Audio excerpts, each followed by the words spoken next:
Les amis, vous le savez peut-être ou pas, dans moins d'un an, nous allons voter. Tous les Belges vont être invités à se rendre aux urnes. Ce sera le 9 juin prochain pour élire de nouveaux députés, régionaux, fédéraux, européens aussi, et donc indirectement des gouvernements. Dans tous ces gouvernements, je pense que le plus connu, c'est le gouvernement fédéral. C'est celui en tout cas qu'on voit aux infos quasiment tous les jours, avec à sa tête un Premier ministre. Chez nous, c'est Alexander De Croo. Et Premier ministre, c'est une fonction que tout le monde connaît, en tout cas de loin, mais on ne connaît pas trop les coulisses. Et donc on s'est dit avec Camille que ce serait peut-être sympa de vous donner les coulisses de ce métier hors du commun. Et quoi de mieux que de poser les questions au principal intéressé. Il est avec nous aujourd'hui, c'est Alexander De Croo, le Premier ministre. Bonjour. Bonjour. Bonjour. Merci de nous recevoir ici. On est chez vous, au 16 rue de la Loi, dans votre bureau. Vous vous rappelez, vous, de la toute première fois que vous êtes venu ici au 16 rue de la Loi, peut-être bien avant de devenir vous-même Premier ministre? Oui, mais pas très souvent. J'étais ministre avant. Je pense que sous Élie Drupeau, je ne suis jamais venu dans son bureau. Je pense qu'avec Charles Michel, je suis peut-être venu une ou deux fois dans son bureau, mais c'était pas très courant et je m'attendais en fait jamais que moi j'allais m'installer ici en fait. J'allais dire, quand on vient ici dans le bureau, on ne s'imagine pas que en fait les dorures, tout ça c'est sympa. Moi je me verrais bien à la place de l'actuel. Non, moi pas du tout. J'ai jamais vraiment eu cette ambition. J'ai certainement jamais rêvé de ça en étant enfant, ça clairement pas. Mais puis à un moment donné, on sent qu'il y a des gens autour de la table qui regardent dans votre sens et qui disent voilà, on a confiance en vous. Et j'ai beaucoup réfléchi à ça. Et puis à un moment donné, je me suis dit si les autres ont confiance en moi, peut-être que moi-même, je devrais avoir confiance en moi aussi alors. Bon, l'idée de l'entretien aujourd'hui, on va éviter de parler de politique parce que je crois que c'est votre quotidien de parler de politique dans les autres médias. On se doute qu'être Premier ministre, c'est pas toujours facile. Vous avez adressé une lettre aux Belges l'été dernier où vous parliez justement du manque de jeu collectif en politique. On y reviendra dans quelques instants. Est-ce qu'on peut commencer? Vous êtes prêts? On commence l'interview? On va jouer franc jeu? Oui, on va jouer franc jeu. Vous êtes à la tête du pays depuis le 1er octobre 2020. J'applaudis. Vous n'avez pas démissionné. Votre gouvernement n'est pas tombé. On sait qu'en Belgique, c'est parfois un petit peu difficile. Ça peut aller très vite. Justement, vous parliez un petit peu des discussions, tout ça. Si on se remet en septembre 2020, vous vous souvenez du moment où, dans les discussions, on s'est dit peut-être que vous pourriez devenir le nouveau premier? Alors, il y en a beaucoup autour de moi qui me l'ont souvent dit et moi j'ai toujours dit non. Et honnêtement, j'étais convaincu que c'était pas pour moi. Et puis, vous savez, cette formation de gouvernement, c'était ensemble avec Paul Magnette et on en a jamais vraiment parlé entre nous. On a tous les deux dit, on va former ce gouvernement. Et on s'était dit, le Premier ministre, ça, on en parlera à la fin. Et je me rappelle qu'à un moment donné, la nuit, on avait encore 7-8 points à régler. Et puis, à un moment donné, on avait fini la liste. Et on se regardait, on disait, mais peut-être qu'on doit se parler maintenant. Ouais. Et voilà, à ce moment-là... c'était clair que c'était mieux que moi je le faisais, sans entrer vraiment en détail la discussion qu'on a eu deux, parce qu'il y a une discussion vraiment, il n'y avait que lui et que moi. Et... Paul Magnette a dit dans une interview que c'était joué à pile ou face. C'était une blague. C'est une belle histoire.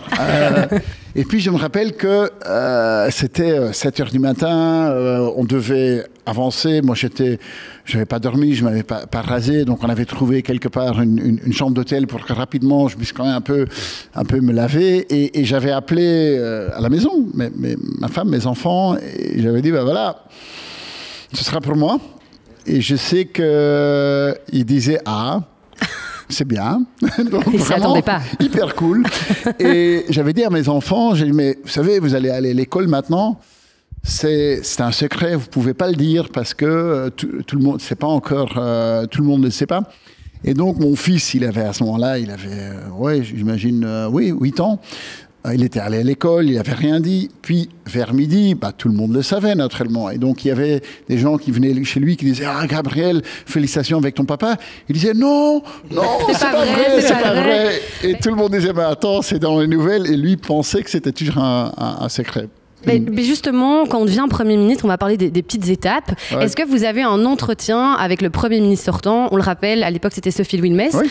Comment ça se passe, en fait? Oui, donc on se connaît très bien et on avait travaillé ensemble beaucoup. En fait, elle m'avait invité ici Et elle m'a donné 2 cadeaux. Un cadeau, c'était un disque de Vivaldi, parce que voilà, c'était le nom du gouvernement.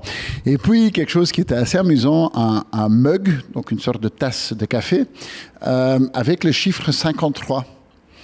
Et 53, c'est... En fait, je suis le 53e Premier ministre de la Belgique.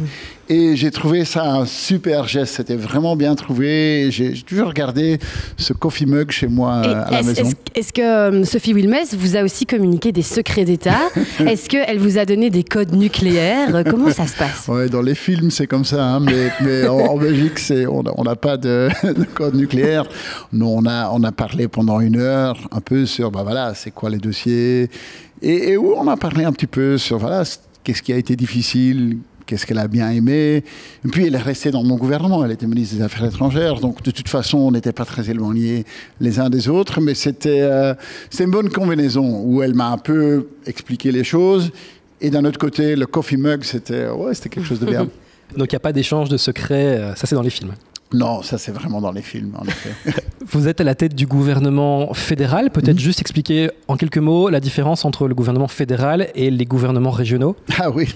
Alors, la Belgique est un pays fédéral. On a un gouvernement fédéral qui est compétent sur tout le territoire dans les domaines qui sont les domaines fédéraux. C'est typiquement la majorité des soins de santé, c'est la police, c'est l'armée, c'est la majorité des affaires étrangères. Donc il y a des domaines qui sont complètement fédéraux. Puis on a ce qu'on appelle des entités fédérées. Alors là, c'est compliqué parce que il y a par exemple la région wallonne et puis il y a la fédération Wallonie-Bruxelles. Il y a la région bruxelloise, donc il y en a plusieurs qui ont leurs compétences. Typiquement, l'enseignement, par exemple, ça c'est une compétence des communautés. Et donc, dans un pays fédéral, les gouvernements, ils sont censés de travailler ensemble. Alors ça, c'est la théorie. Censé. Mais je trouve qu'on montre quand même dans plein de domaines que ça fonctionne assez bien, en fait, en Belgique. On a tendance à être très négatif par rapport à nous-mêmes. Mais si on regarde, comme vous l'avez dit, ça fait maintenant presque 3 ans, on gère. Est-ce que tout est parfait? Non, mais on gère. Il y a 7 partis différents dans votre gouvernement. C'est la fameuse Vivaldi dont vous parliez tout à l'heure. Je suppose que ça doit parfois être compliqué de mettre d'accord 7 partis politiques différents. Oui. On n'a jamais eu plus de partis dans un gouvernement, mais ça reflète notre société. Vous savez, en Belgique, on a des idées différentes. Et des gens, même à Bruxelles, il y a des gens avec des idées très, très différentes. Et c'est plutôt une bonne chose. Nous sommes dans un pays où avoir une idée différente, c'est autorisé, où on peut avoir des points de vue très différents, on peut s'engueuler, mais il n'y a pas de violence et on se respecte les uns les autres. Et donc, la société qui est devenue tellement compliquée, dans laquelle nous vivons, juste parce qu'on est un pays avec beaucoup de langues, avec beaucoup de nationalités, etc. Ça, c'est la Belgique, c'est le cœur de la Belgique, c'est qu'on est un pays très divers. Ça veut dire que nos gouvernements sont très divers aussi. Il y a quand même eu un petit épisode cet été qui est sorti dans la presse où 2 ministres se seraient un petit peu écharpés en Conseil des ministres. Derrière vous avez sorti aussi une lettre en invitant la classe politique à peut-être plus jouer collectif. Donc la question elle est simple, on s'engueule parfois, souvent entre ministres? Pas tellement souvent en fait. Je trouve que l'image dans la presse est souvent, quand je lis les articles de presse, je dis mais je m'y reconnais pas parce que c'est pas comme ça. Alors souvent les journalistes ont tendance à surenchérir un petit peu, dire voilà, puisqu'il y a une différence d'opinion, ils doivent bien s'engueuler. Non, on peut avoir une différence d'opinion sans qu'on s'engueule. Et en fait, ce petit événement qu'il y a eu, c'était assez bon. On est des humains et parfois les humains, parfois ça pète un plomb. Mais en soi, l'ambiance autour de la table, elle est plutôt bonne. Ça ne veut pas dire qu'on est d'accord sur tout. Et ça, pour moi, c'est crucial. On peut avoir des points de vue différents sans être agressif au niveau personnel. Et je trouve que trop souvent dans la politique, c'est devenu quelque chose très sur la personnalité. Moi, j'essaye d'être dur sur le sujet, mais d'être plutôt soft sur les personnes. Petit instant confidence. Oui. Si vous deviez partir avec un ministre en vacances, ce serait lequel ou laquelle? Oui. Oh. C'est difficile ça comme question. Je préfère partir en vacances avec ma femme et mes enfants. Mais il y en a bien un avec qui vous avez peut-être plus d'affinité. Moi, pour moi, quand j'ai commencé comme ministre, j'étais ministre des Pensions, mon Premier ministre, c'était Élie du Repos. Et j'ai beaucoup de respect pour lui. Et il y a déjà un petit temps de ça, mais j'ai toujours gardé un très très bon lien avec lui. Et c'est quelqu'un avec qui j'aime bien discuter. On a des points de vue parfois différents, mais je pense qu'avec lui, on partage un certain sens de voilà, on a une responsabilité de respect l'un envers l'autre. Et pour moi, c'est un peu, on parle beaucoup de l'American Dream. Je trouve qu'en Belgique, on a ça aussi. Et pour moi, quand Élie du Repos était Premier ministre, c'était un peu le Belgian Dream. C'est quelqu'un, il était de famille migrant en Belgique, deuxième génération. Il a vécu une jeunesse où il était extrêmement pauvre. Il était gay et ouvert. Et il a été Premier ministre en Belgique. Si ça aurait été aux États-Unis, ça aurait été une histoire incroyable. Et en Belgique, on dit, ouais, c'est normal. Cool. C'est arrivé en Belgique. C'est normal, voilà. Et c'est l'évidence. Et c'est bien dans un pays où voilà, on se respecte et on ne se pose pas trop de questions. Quand on est Premier ministre, comment ça se passe? On signe un contrat, un CDD, un CDI. Comment se passe la signature? Ouais, c'était une bonne question. En fait, j'ai signé rien du tout. À un moment donné, il y a ce qu'on appelle des arrêtés royaux qui sont signés par moi et par le roi, et donc où on désigne qui sont les ministres. Et moi, je le suis comme Premier ministre. C'est un peu un système particulier. En fait, c'est une bonne question. J'ai pas signé de contrat d'embauche, en effet, oui. Bon, vous, il n'y a pas de contrat, mais normalement, les gens normaux, quand ils signent leur contrat, il y a le travail, il y a l'horaire, et puis surtout, il y a le salaire. Ouais. Ça gagne combien, Premier ministre? C'est environ 230 000 bruts par an, ce qui est un montant élevé. C'est plus qu'Emmanuel Macron, par exemple. C'est un peu plus qu'Emmanuel Macron. Il y a d'autres pays où c'est plus. Mais je suis tout à fait conscient du fait qu'en fait, c'est un salaire qui est quand même assez élevé. Il est justifié, selon vous? C'est difficile à juger de moi-même. Mais moi, je trouve pour moi-même que c'est plutôt bien payé. Et que pour moi, ça aurait un salaire inférieur, je l'aurais fait aussi. C'est pas ça la raison de le faire. Ouais. C'est quoi la journée type du Premier ministre? Qu'est-ce que vous faites de vos journées? Alors, il n'y en a pas. Il n'y a pas de journée type parce que c'est tellement divers. En général, moi, j'habite à Brakel, c'est environ 1 heure de Bruxelles. En général, je quitte vers 7 heures. Il y a des journées où je vais aller visiter quelque chose. Il y a des journées où je viens ici, où je passe la journée entière dans des réunions. Il y a des journées où je visite plein de choses. Moi, ce qui me passionne, c'est de regarder ce qui se passe dans notre pays. Et en 3 ans, j'ai vu tellement de choses incroyables, tellement de gens talentueux, avec de l'ambition, tellement de beaux projets qui existent dans notre pays. Et donc, oui, moi, je suis quelqu'un qui est plutôt positif, plutôt optimiste par rapport à ce que je vois dans notre pays. Et moi, ça me fait du mal de voir tant de mes collègues qui sont tellement négatifs par rapport à notre pays. Et moi, ça me fait toujours réfléchir. Vous savez, allez, vous devenez patron de Fun Radio.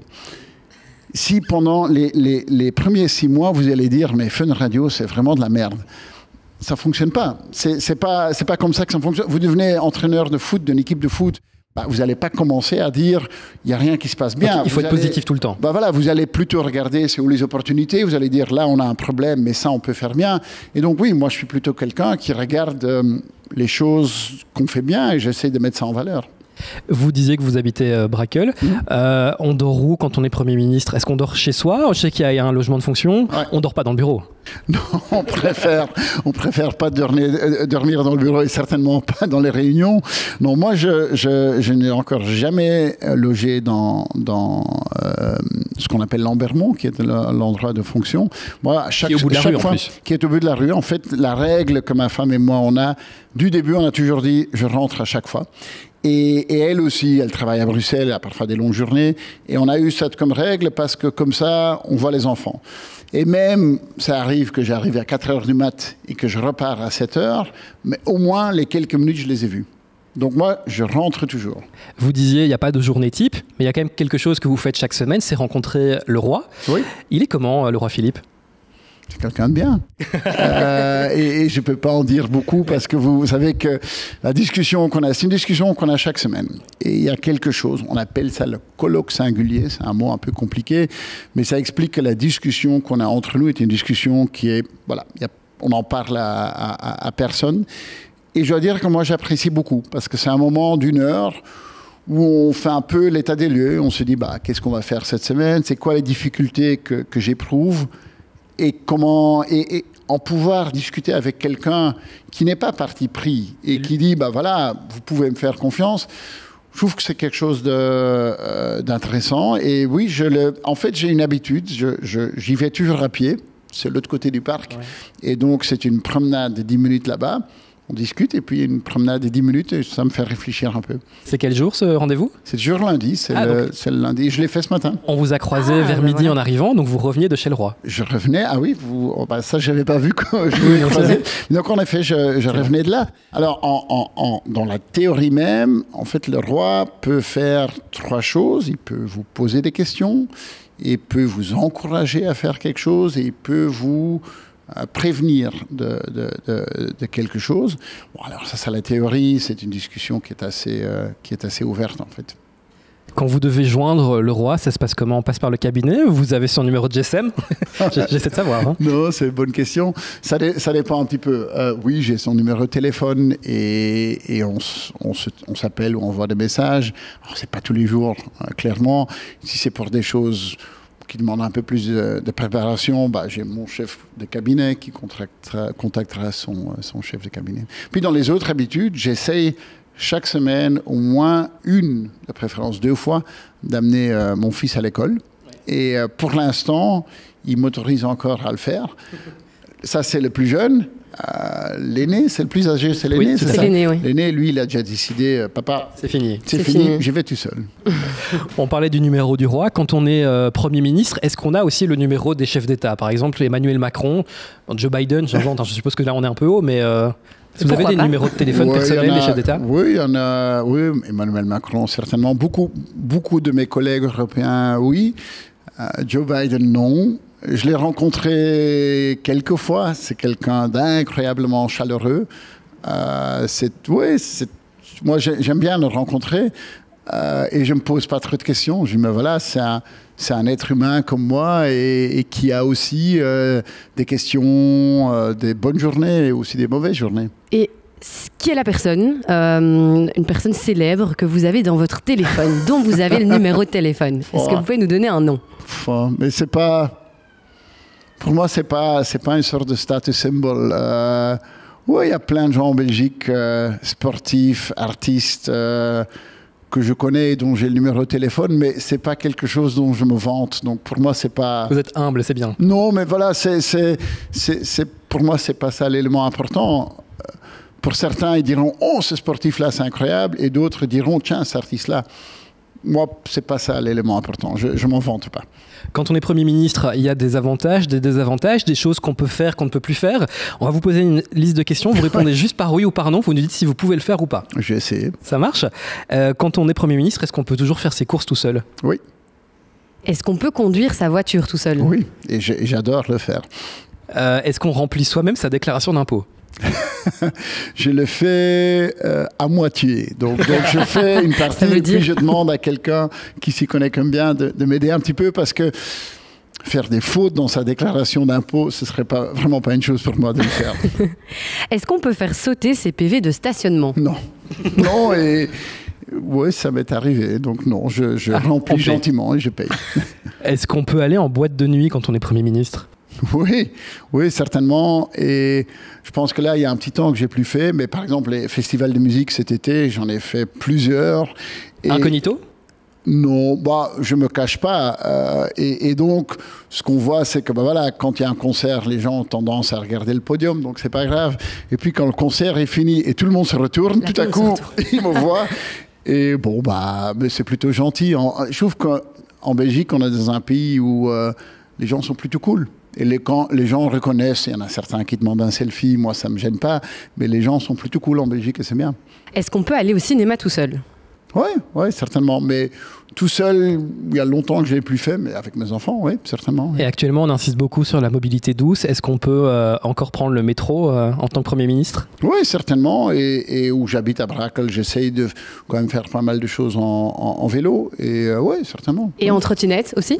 En trottinette électrique, oui. Alors ça, les trottinettes... comme Premier ministre, je ne l'ai plus fait, mais quand j'étais ministre avant, je le faisais souvent. Oui.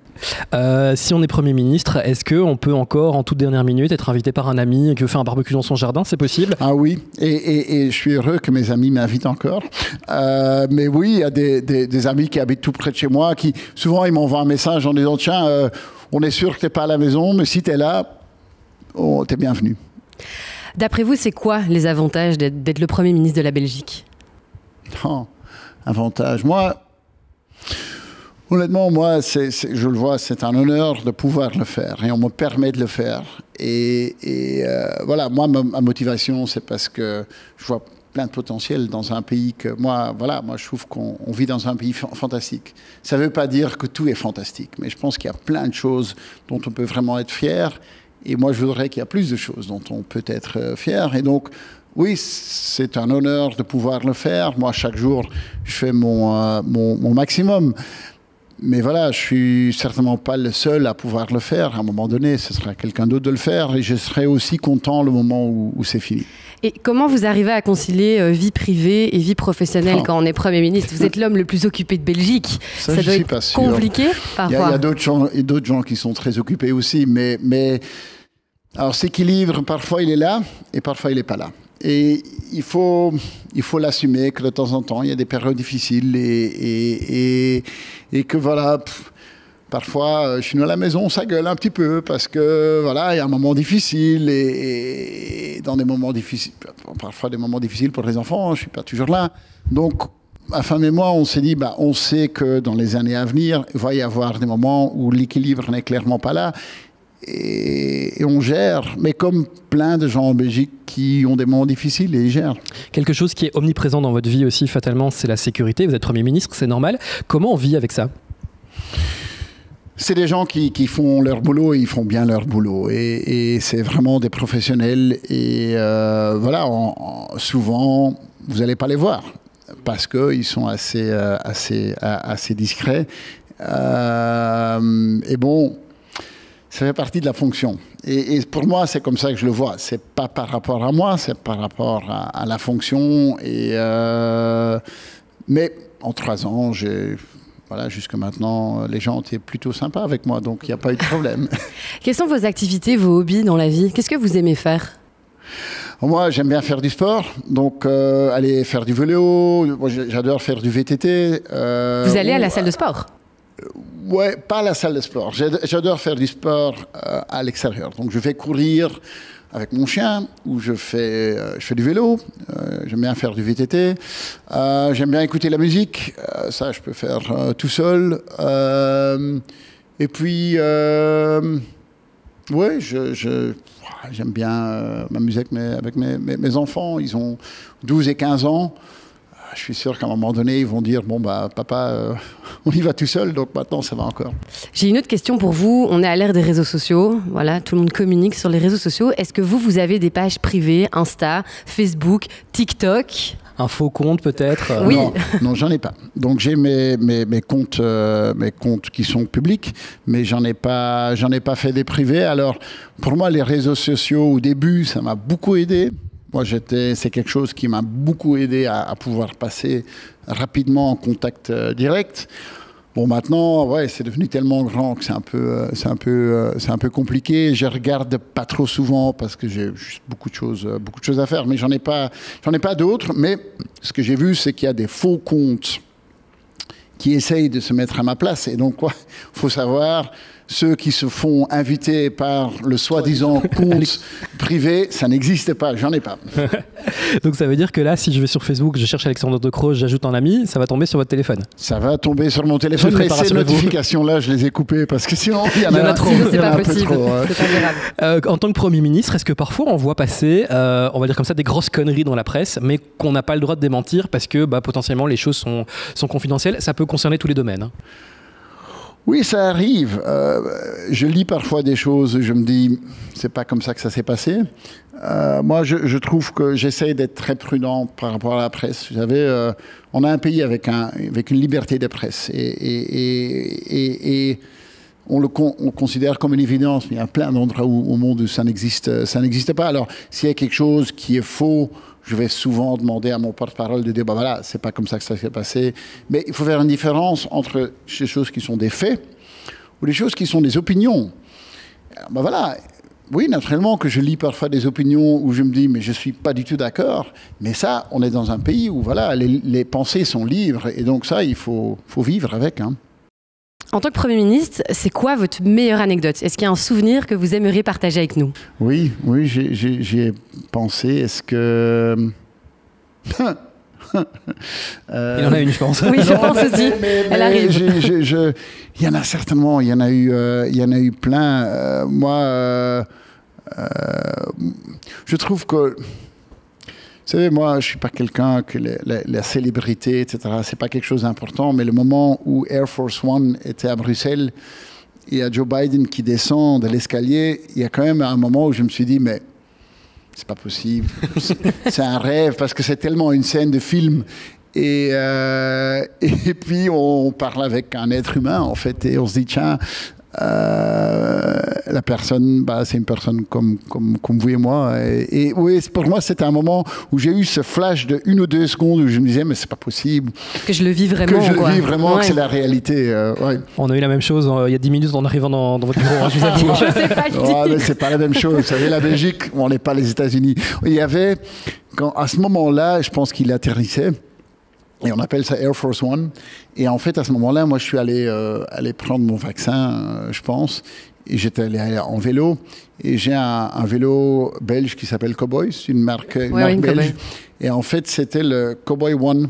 Et donc, ils avaient fait une pub en disant, bah voilà, il y a Air Force One. Et en Belgique, on a Cowboy One. Et je trouvais ça une assez bonne comparaison. L'année prochaine, on va voter. Alors... Il y a quelques années, on avait le Charles Michel, qui était Premier ministre, qui était fils de Louis Michel. Ouais. Vous êtes le fils d'Herman De Croo. Ouais. Est-ce qu'il faut être le fils d'un grand politicien pour devenir Premier ministre? Non, certainement pas. Et je pense que c'est vraiment un peu une coïncidence en Belgique. Mais non, moi, je dirais plutôt les gens qui ont envie de la politique. Je sais que parfois, quand on le regarde des distances, on dit « mais ça m'a l'air d'être quelque chose de compliqué ». Et souvent quand même assez agressif au point de vue verbal, et je pense que c'est pas une bonne chose. Mais je trouve que si le sens de société est quelque chose d'important, si voilà, vous dites, mais moi, j'ai des choses sur lesquelles j'ai des idées, n'hésitez pas à nous parler. Et quand je dis nous, c'est moi ou c'est des gens d'autres partis. Améliorer la société dans laquelle on vit, c'est quand même quelque chose de bien à faire. Ou sinon, vous faites de la radio, ça vous pouvez faire aussi. On dit parfois que la dernière année de législature, elle sert à rien parce que les politiciens veulent se faire réélire derrière, c'est vrai ? Non, c'est pas vrai. Parce que, il y a encore plein de choses à faire. Et puis, il y a des événements, il y a des choses qui se passent. Et donc, chaque semaine, il y a bien des nouveaux problèmes qui se mettent en avant, ou des opportunités qui se mettent en avant. Donc non, entre maintenant et début juin, il y a encore plein de choses qu'on va faire. Petite question un peu plus fun. Si l'année prochaine, vous deviez former un nouveau gouvernement, quelle personnalité ou quelle star vous mettriez au gouvernement ? Une Angèle, un Stromae, un ministre. Ouais, ça serait cool, hein. Ce serait cool d'avoir, parce qu'en France, il y a eu ça avec Hulot, je pense. Hein. Nicolas Hulot. Ouais, Nicolas Hulot, oui. En Belgique, on n'a pas forcément cette habitude. Mais c'est impossible, d'après vous ? Vraiment que c'est possible. D'un côté, le maire est quand même allé débaucher Adjel Habib pour être ministre chez vous. Par exemple, et en Flandre, il y a eu ça au vent. Souvent, des journalistes, ça arrive. Mais un sportif comme ministre du Sport ou un ou une artiste comme ministre de Culture, ce serait bien. Et on a en Belgique, on a des superstars avec Angèle, avec Stromae. Demain, vous pouvez choisir et vous êtes certain que la personne dira oui, ce sera qui ? Non, mais ça, je peux pas choisir, mais parce que cette personne-là, elle serait vraiment surprise. Mais dans le sens large, s'il y a des gens qui sont pas dans la politique, qui font l'étape, moi, je pense que c'est une bonne chose, en fait. Ouais. Alexandre De Croo, merci d'avoir accepté cette invitation, de nous avoir accueillis chez vous dans votre bureau. Qu'est-ce qu'on peut vous souhaiter là pour les prochains mois, les derniers mois de législature? Mais que... Voilà, qu'il y ait plus de gens qui voient le potentiel en Belgique. Je trouve qu'on est devenu... Avant, on était en Belgique, on n'était pas très ambitieux. On disait, ouais, il faut rester calme, il faut se cacher un petit peu. Et là, on sent, moi, je trouve qu'une jeune génération est beaucoup plus ambitieuse et n'a pas peur d'être ambitieux et de dire, voilà, on est belge, on peut faire plein de choses. On habite dans un pays fantastique. Il y a plein de choses qu'on doit encore faire. Donc, que tout le monde qui est positif en Belgique puisse convaincre quelqu'un qu'il y a plein de choses qu'on peut faire. Il faut oser. Oui, il faut oser, il faut pas avoir peur d'être ambitieux. Nous sommes aussi dans un pays où, voilà, si ça marche pas, on juge pas. Il y a plein de choses qu'on peut faire. Merci, Monsieur le Premier ministre. Merci beaucoup. Merci à vous. C'était pas l'interview classique, donc j'ai beaucoup apprécié. Fun Radio. Enjoy the music.